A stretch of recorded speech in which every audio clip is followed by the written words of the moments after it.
Class.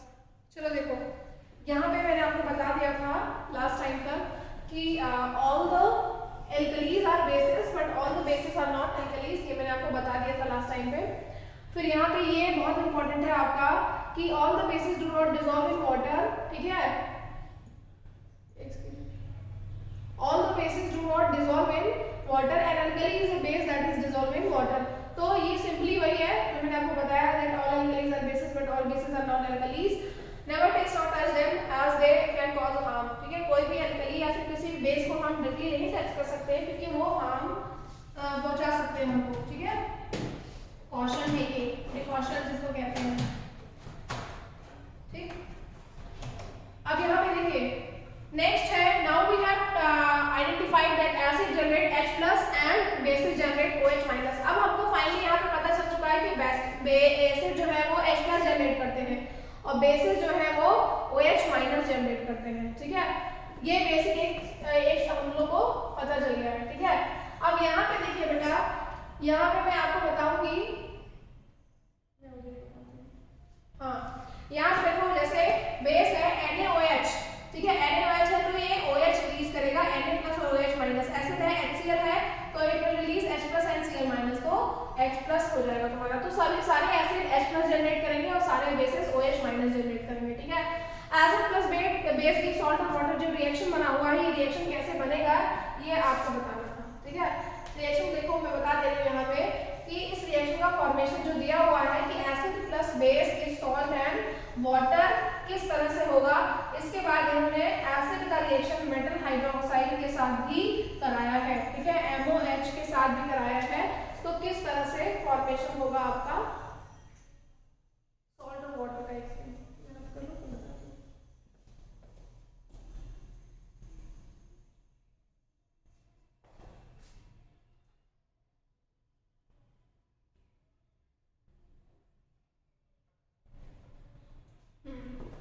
यहाँ पे देखिए आपका है एसिड प्लस बेस के सॉल्ट एंड वाटर, ठीक है। एसिड और बेस सॉल्ट और वाटर देता है, ये जो रिएक्शन है ये मैं आपको देखो बोर्ड पे समझा रही हूँ, आपको समझ में आ जाएगा, ठीक है।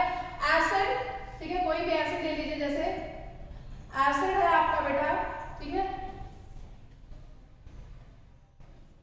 एसिड प्लस बेस, ठीक है, acid plus base give salt plus water. ये स्टैंडर्ड रिएक्शन है, ये सबको पता है कि एसिड और बेस क्या देते हैं, सॉल्ट और वाटर देते हैं। देखो एसिड में कोई एसिड ले लीजिए, जैसे हमने ले लिया X क्यों लिया, क्योंकि मैंने आपको बताया है X हैलोजन जो होते हैं उसको हम X से भी रिप्रेजेंट करते हैं, ठीक है।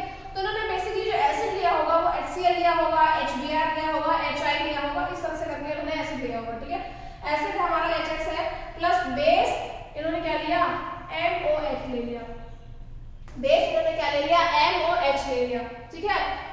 एसिड HX ले लिया, बेस MOH, मतलब किसी भी मेटल का हाइड्रोक्साइड लिया है इन्होंने, ठीक है। जैसे NaOH ले लिया, COH2 ले लिया, तो जो हाइड्रोक्साइड होता है बेसिकली बेस का ही मेटल का बनता है, तो इन्होंने मेटल का हाइड्रोक्साइड ले लिया। तो एसिड प्लस बेस, ठीक है। अब हमको देना है क्या, सॉल्ट और वाटर। देखो बहुत सिंपल है बेटा, एसिड H+ और X- में टूटेगा, प्लस बेस में देखो M+ प्लस OH- में ब्रेक होगा, ठीक है, M+ और OH- में। बहुत सिंपल है, इसका प्लस इसके माइनस के साथ मिक्स कर दो, इसका प्लस इसके माइनस के साथ, ठीक है। तो यहाँ पे देखो कलर चेंज करके दिखा देते हैं, समझ में आ जाएगा। यहाँ पे देखिए ये जो H है आपका, ये इस OH के साथ कंबाइन होगा, और आपको पता है कि H+ और OH जब एक साथ कंबाइन होते हैं तो फॉर्मेशन करते हैं H2O का। तो पानी तो आपका बन गया, सॉल्ट प्लस वाटर में वाटर बन गया, आपका बचा MX, मतलब मेटल का सॉल्ट बचा, तो आपका क्या बनेगा, MX बनेगा। दूसरा जो बचा है दैट इज द MX, ठीक है। कोई भी मेटल, जैसे एसिड हमने ले लिया था, HCl अगर हमने लिया होता और उसमें NaOH लिया होता, ठीक है, ये मेटल है, ये OH है, इसका H और इसका OH मिलके H2O बनाते हैं, और दूसरा जो रिएक्शन था इसका Cl और इसका Na मिलके NaCl बना लेते हैं हमारे। समझ में आ गया आपको। ये रिएक्शन देखिए यहाँ पे यही सेम लिखा हुआ है, HX plus MOH MX plus HOH का मतलब होता है यहाँ पे H2O, ठीक है। यहाँ पे H+ OH- मिलके H2O बना लेंगे। वही सेम चीज यहाँ पे दी हुई है। जिसको नहीं समझ में आया मैं फिर से समझाऊं। सबको समझ में आ गया? ये लाइन सबको समझ में आ गई है कि नहीं आई है क्लास? ठीक है, बहुत इजी है बेटा।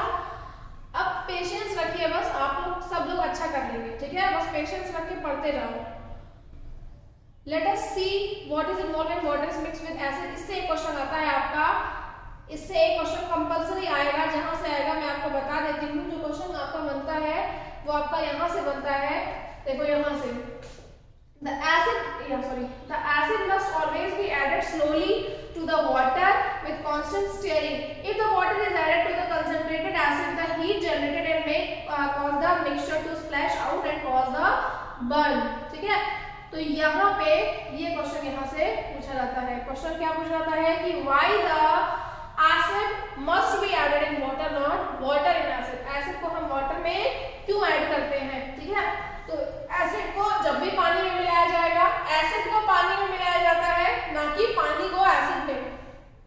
पहली बात तो जो तुम एसिड, अगर आप ऐसे जैसे मान लीजिए लैब में कंसंट्रेटेड एसिड रखा हुआ है, ठीक है, हालांकि सारे एसिड जो हमको मिलते हैं वहां से लेबोरेटरी से या फिर जहां से हम ले आते हैं केमिस्ट की शॉप से, तो वहां जितने भी एसिड हमको मिलते हैं केमिकल शॉप से वो सारे कंसंट्रेटेड ही होते हैं। कोई भी हमारा डाइल्यूटेड नहीं होता, मतलब वो फुल कंसंट्रेटेड फॉर्म में ही हमको मिलते हैं। ठीक है, जैसे मान लो ये बॉटल रखी हुई है, उस बॉटल से एसिड हमने निकाल के ये आपने बीकर में ले लिया। बीकर आपका क्या हो जाएगा? टूट जाएगा, क्योंकि एसिड जो रियल वाला एसिड है वो ऑलरेडी इतना गर्म होता है कि बीकर जो है वो स्प्लैश आउट हो जाएगा, टूट जाएगा, ब्रेक हो जाएगा, जिसकी वजह से एसिड फैल जाएगा चारों तरफ और वो आपको नुकसान पहुंचा सकता है, आप उससे जल सकते हैं। इसीलिए कभी भी सिंपल एसिड तो हम डाल ही नहीं सकते हैं बीकर में।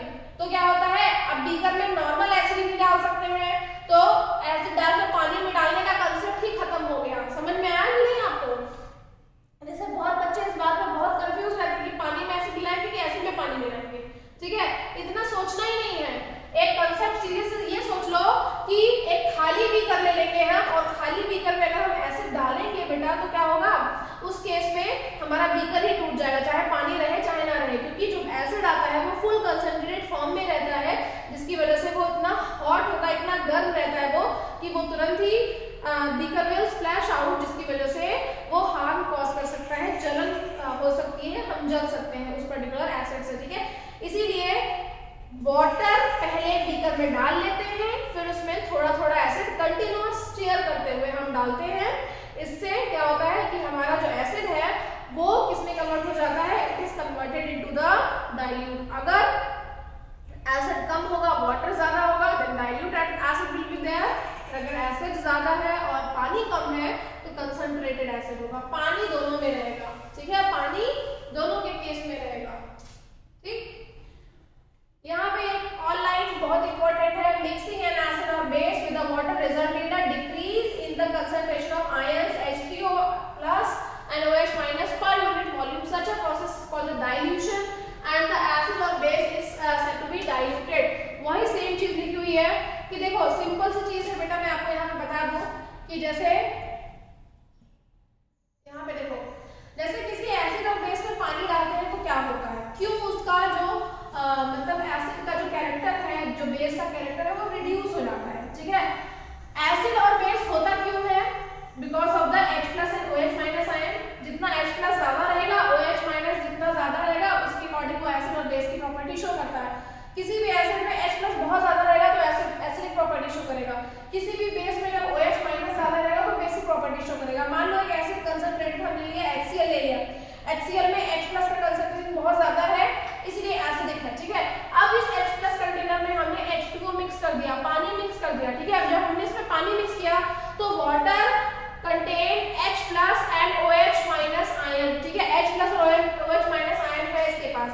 अब क्या होगा बेटा, जो वाटर में H+ और OH- आयन है, जिसकी वजह से देखो अब H+ की वजह से इसका H+ तो बढ़ेगा, ये पर्टिकुलर H+ की वजह से इसका H+ इंक्रीज होगा, लेकिन साथ में OH- भी आ रहा है इसके पास। अभी तक जिस एसिड में एक भी OH- नहीं था, उस एसिड में एक OH- आ गया, तो उसका इफेक्ट जो है H+ का इफेक्ट थोड़ा सा रिड्यूस कर दिया इस OH-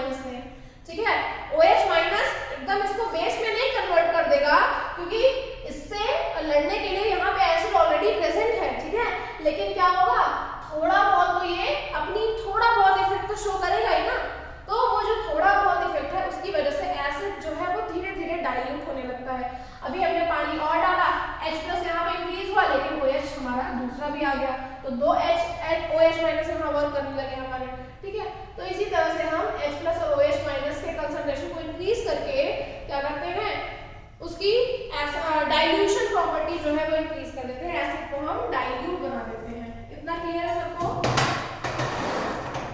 जहां जहां समझ आएगा मैं आपको वहां से बता दे रही हूँ कि यहाँ से आप क्वेश्चंस पूछे जाते हैं बेसिकली, ठीक है। नेक्स्ट यहाँ पे क्वेश्चन देखिए, why do HCl HNO3 et extra show an acidic character in aqueous solution while solution of compounds like alcohol and glucose do not show the acidic characters, ठीक है। देखो HCl H3O एसिडिक कैरेक्टर क्यों show करते हैं aqueous solution में, जबकि alcohol में भी H है, ठीक है, और ग्लूकोज में भी H है, पर वो एसिडिक कैरेक्टर क्यों नहीं शो करते? बहुत सिंपल है ये आंसर। देखो इसमें तो आप पहली चीज ये बोल सकते हो कि HCl और HNO3 जो है वो बेसिकली बेटा H+ रिलीज करते हैं, ठीक है, जबकि आप जब अल्कोहल का स्ट्रक्चर आपने पढ़ रखा है, अल्कोहल का स्ट्रक्चर क्या होता है? CH3 CH2 OH, इसमें भी H है, लेकिन जब बॉन्ड की ब्रेकिंग होती है तो OH भी होती है, ठीक है। ये ना एसिडिक कैरेक्टर शो करेगा ना बेसिक कैरेक्टर शो करेगा इस केस में, ठीक है, क्योंकि इसमें पर्टिकुलर हमारा H++ रिलीज हो रहा है, बट इसमें ऐसा नहीं होता है, ठीक है। इसमें आपके एसिडिक के केस में वो कंप्लीट ट्रांसफर ऑफ इलेक्ट्रॉन वाला केस है, बट इसमें शेयरिंग ऑफ इलेक्ट्रॉन वाला केस है, ठीक है। तो इसके अपने खुद के इलेक्ट्रॉन्स हैं, ये भी रीजन है, बट इसमें शेयरिंग वाला इलेक्ट्रॉन का केस है, इसलिए एसिडिक प्रॉपर्टी उतनी नहीं शो करेगा। सिमिलर हमारा यहाँ पर ग्लूकोज का भी वही है, C6H12O6, ठीक है। तो जो है ये कार्बन के कंपाउंड के साथ शेयरिंग ऑफ इलेक्ट्रॉन मतलब कोवैलेंट बॉन्ड से जुड़ा हुआ है, बट इसमें आयनिक बॉन्ड है। तो आयनिक बॉन्ड जितना आयनिक होगा उतना ज्यादा वो एसिडिक प्रॉपर्टी भी शो करेगा अपनी। Why does an aqueous solution of an acid conduct electricity? Because of the free ions। ये सबने आंसर लिखा था, लेकिन सबने प्रॉपर आंसर नहीं मेंशन किया था कि aqueous solution of acid why it conduct electricity? Because it contain the free ions in the form of H+, ठीक है। H+ के फॉर्म में ये एक तरह से H+ और X या फिर कोई भी माइनस फ्री आयंस होते हैं, और फ्री आयंस की वजह से ये इलेक्ट्रिसिटी कंडक्ट करता है। Why does dry HCl gas cannot change the color of a dry litmus paper? ये क्वेश्चन बहुत इंपॉर्टेंट और बहुत अच्छा है। तीसरा क्वेश्चन कि ड्राई HCl गैस जो होती है वो लिटमस पेपर का कलर क्यों नहीं चेंज करती है बेटा? तो मैं आपको बता दूं, इसलिए नहीं चेंज करती है क्योंकि एसिड जो है वो अपनी प्रॉपर्टी सिर्फ पानी में ही दिखाता है, क्योंकि एसिड अपनी प्रॉपर्टी तभी दिखाएगा जब वो H+ के फॉर्म में आएगा। जब H+ रिलीज होगा तभी it will convert into acid, और जब H+ रिलीज ही नहीं हो रहा है तो एसिड प्रॉपर्टी नहीं शो होगी। तो HCl ड्राई है, ठीक है, ड्राई होने की वजह से क्या है, it is not converted into ions, या फिर it is not change into ions, अपने आयंस में चेंज नहीं हो रहा है, टूट नहीं रहा है, या आप ये भी कह सकते हो it is not releasing the H+ ion when it is in dry state. HCl जब ड्राई स्टेट में होगा then it is not releasing any ion, and that is why it is not changing the colour of a litmus paper, इसलिए वो litmus paper का colour change नहीं कर रहा है, ठीक है। When it will come in contact with water, then it will convert or change into the ions and release the H+ ion, and then it will able to change the dry litmus paper, ठीक है। तो जो हमारा HCl gas है, dry HCl gas है, वो H+ नहीं release कर पा रहा है, इसीलिए वो कलर को चेंज नहीं कर पाएगा, ठीक है। जब वो रिलीज करेगा तब वो कलर चेंज करेगा। नेक्स्ट है while diluting an acid, why it is recommended that acid should be added in water and not water to the acid, ठीक है। ये क्वेश्चन बहुत अच्छा है, मैंने बताया ये पिछले बार के एग्जाम में आया हुआ था, आपके लास्ट ईयर 2020 में आया हुआ है कि जब हम एसिड को डाइल्यूट कर रहे हैं तो एसिड जो है वो वाटर में क्यों मिलाया जाता है? क्यों? क्योंकि acid is already it is very explosive in nature, acid already बहुत एक्सप्लोसिव नेचर में होता है, ठीक है, और अगर हम उसको डायरेक्टली रख देंगे तो क्या होगा, इट विल कॉज हार्म, वो हार्म कॉज कर सकता है। वो ऑलरेडी इतना हॉट होता है, ऑलरेडी इतना एक्सप्लोसिव होता है नेचर में कि अगर हम उसको डायरेक्टली रख देंगे तो वो क्या कर जाएगा, हमारा बीकर ही एक्सप्लोड कर जाएगा, जिसकी वजह से प्रॉब्लम्स क्रिएट हो सकती हैं, ठीक है। ये रीजन है। How is the concentration of hydronium ion affected when the solution of acid is diluted? मैंने आपको ये केस बताया है हाइड्रोनियम आयन वाला कि किस तरह से अफेक्ट होगा। ये देखिए यहाँ पे पे देखो, ये मैंने आपको बताया है कि हाइड्रोनियम आयन H3O प्लस किस तरह से अफेक्ट होगा, H2O में ये H प्लस अटैच हो जाएगा और H3O जो है वो अफेक्ट होना शुरू हो जाएगा जब हम एसिड को डाइल्यूट करते हैं तो, ठीक है। तो हाइड्रोनियम आयन पूछा है तो H3O प्लस होगा। आपका माइक म्यूट कर लो बेटा। हाइड्रोनियम आयन पूछा है तो H3O प्लस होगा आपका यहाँ पे, ठीक है। H3O प्लस के टर्म्स में लिखेंगे। H3O प्लस के टर्म्स में आप किस तरह से लिखेंगे कि देखो जैसे ये H प्लस है और Cl माइनस है, इसमें आपने पानी ऐड किया, H2 ऐड किया, तो ये H प्लस जो है इस H2O के साथ मिक्स हो जाएगा और फॉर्मेशन करेगा H3O प्लस का। अब इस H3O प्लस में आपको पता है क्या है, 2H प्लस है और एक OH माइनस है। इस H3O प्लस में 2H प्लस और एक OH माइनस है, जिसकी वजह से इसका डाइल्यूशन जो है वो हो रहा है धीरे धीरे। हम H3O प्लस की बात करते हैं, फिर से मैं समझा दे रही हूँ। H3O प्लस में क्या होता है बेटा, देखो H3O प्लस को जब ब्रेक करोगे तो 2H प्लस निकलेगा प्लस OH माइनस निकलेगा, ठीक है। और H2O प्लस बनेगा कैसे, जब आपका H प्लस जो है H2 के साथ मिक्स होगा तो आपका क्या बन जाएगा, H3O प्लस बनेगा, ठीक। इसीलिए यहाँ पे जो एसिड है उसका डाइल्यूशन जब होता है तो हाइड्रोनियम आयन बढ़ने लगते हैं, इंक्रीज होने लगते हैं और एसिड डाइल्यूट होना शुरू हो जाता है।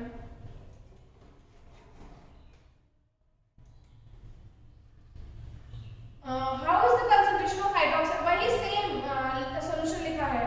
When excess base is dissolved in a solution of sodium hydroxide, hydroxide ion affected when the excess base is dissolved in a solution of sodium hydroxide. Obviously sodium hydroxide को base में मिलाओगे तो और ज्यादा बेसिक कैरेक्टर होगा, ठीक है। और बेसिक कैरेक्टर होगा मतलब basic character will increase gradually, basic character जो है वो ग्रेजुअली इंक्रीज होगा, धीरे धीरे बेसिक कैरेक्टर क्या होगा बेटा, बढ़ेगा। समझ में आया ना, बहुत ज्यादा बढ़ जाएगा। बेस में बेस और मिक्स कर दे रहे हो तो क्या होगा, बेसिक कैरेक्टर विल इंक्रीज, ठीक है। How about the strong acid and base solution, ये तो आपके pH पे डिपेंड करता है। pH क्या होता है, minus log H plus, that is H plus concentration, और POH होता है that is minus log OH minus concentration, ठीक है। अगर pH 7 है, 7 वाटर का होता है दैट इज न्यूट्रल, 7 से कम आ रहा है, रिड्यूस हो रहा है तो it will acidic in character, और 7 से ज्यादा जा रहा है तो it will basic in character. 7 से ज्यादा है तो बेसिक होगा, 7 से कम है तो एसिडिक होगा बेटा आपका, ठीक है। और 7 न्यूट्रल होता है। pH स्केल का ये जो डायग्राम दिया हुआ है बहुत इंपॉर्टेंट है, ये एग्जाम में बनाने को आता है, ठीक है। तो फिगर नंबर 2.6 जो है वो लास्ट ईयर भी एग्जाम में बनाने को आया हुआ है, इसीलिए इस डायग्राम को याद कर लेंगे। 7 पे न्यूट्रल है, इधर आने पे 7 से 0 आने पे एसिडिक नेचर इंक्रीजिंग, 7 से 14 जाने पे बेसिक नेचर इज इंक्रीजिंग, ठीक है। ये आप लिख लीजिएगा, इसको लर्न कर लेना, ये आती है एग्जाम में, ठीक है। यहाँ पे आप कलर देख सकते हैं, कलर के अकॉर्डिंग हम क्या करते हैं, एसिड और बेस का पता लगाते हैं। अब मोस्ट इंपोर्टेंट यहाँ पे क्या है, pH in everyday life. Everyday life में जो 5 दिए हुए हैं उसमें से एक जरूर पूछेगा। pH in our digestive system, pH our plants and animals are sensitive of pH, digestive system, backyard, tooth decay और केमिकल वेलफेयर, सब में किसी एक का तो पूछा ही जाता है, कंपलसरी है। एक तो आपको आना ही चाहिए, कोई मतलब पांचों आना चाहिए, पांचों में से एक आ जाएगा तो आप लिख सकते हो आंसर। बहुत इजी है, देखो मतलब एक तरह से आप समझ लो कि आपको पेपर पता है कि क्या आने वाला है पेपर में, समझ में आया कि नहीं। तो यहाँ पे सबसे pH in our soil backyard में क्या होगा, देखो सॉइल के केस में क्या होता है बेटा, सॉइल अपना pH मेंटेन करती है, ठीक है। एक पर्टिकुलर pH होता है किसी भी प्लांट को ग्रो करने के लिए।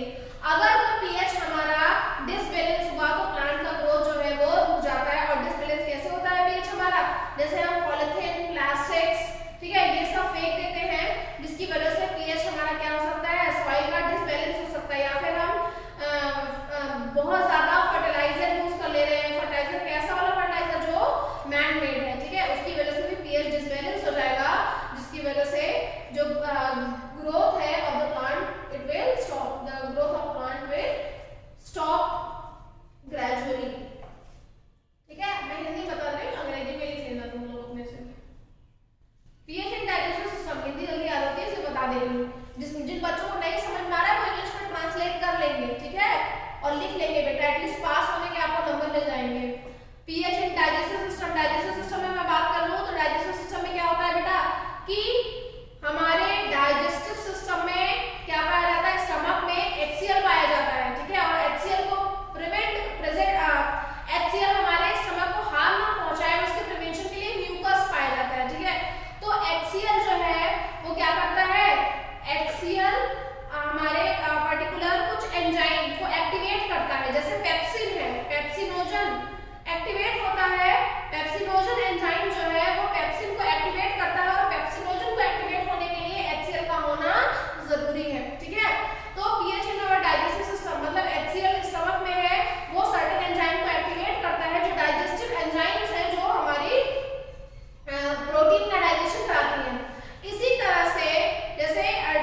बैक्टीरिया का एक्शन होता है फूड को डाइजेस्ट करने के लिए।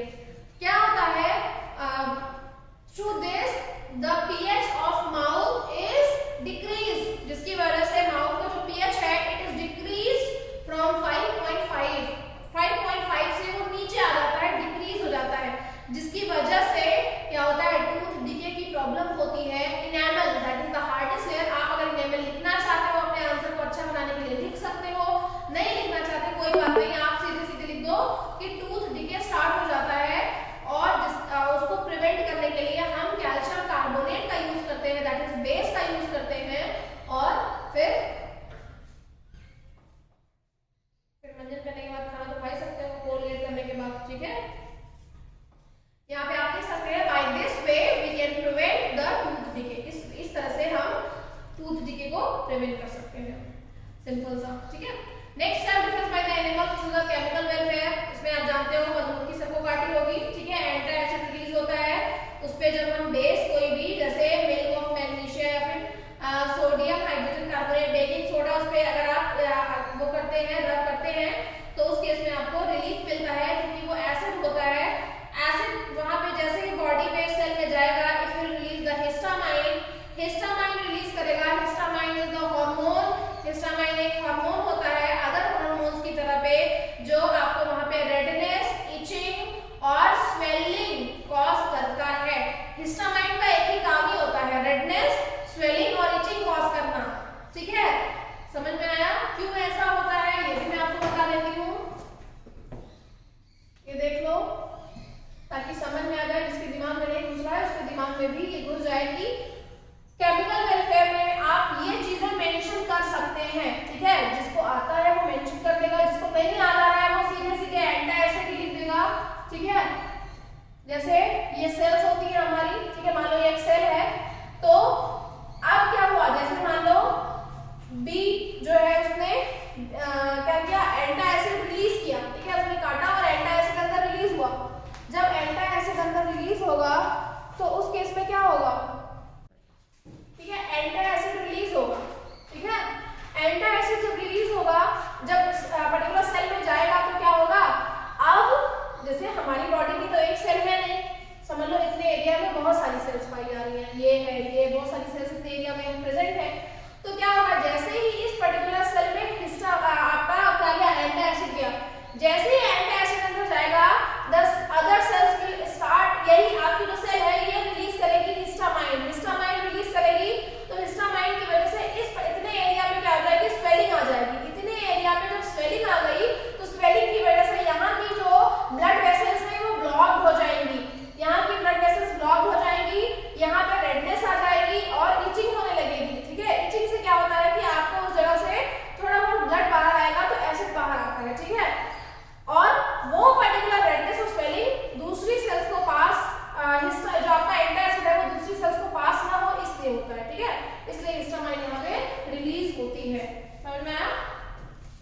तो सेल्फ डिफेंस बाय एनिमल में आप लिख सकते हैं चींटी भी काटती है तो भी फॉर्मिक एसिड रिलीज करती है, एंटी एसिड सॉरी ये एंटी एसिड नहीं methanoic acid, sorry anti acid तो एसिड का बेस हो गया, it release the methanoic acid, ठीक है, मेथनोइक एसिड रिलीज करती है और मेथनोइक एसिड जो होती है वो क्या करती है, पेन और इरिटेशन कॉज करती है, अगर हम वहां पे baking soda that is sodium hydrogen carbonate रब करते हैं तो हमको रिलीफ मिलेगा, ओके, समझ में आ गया क्लास आपको ये सब बेटा, सेल्फ डिफेंस बाय एनिमल समझ में आया।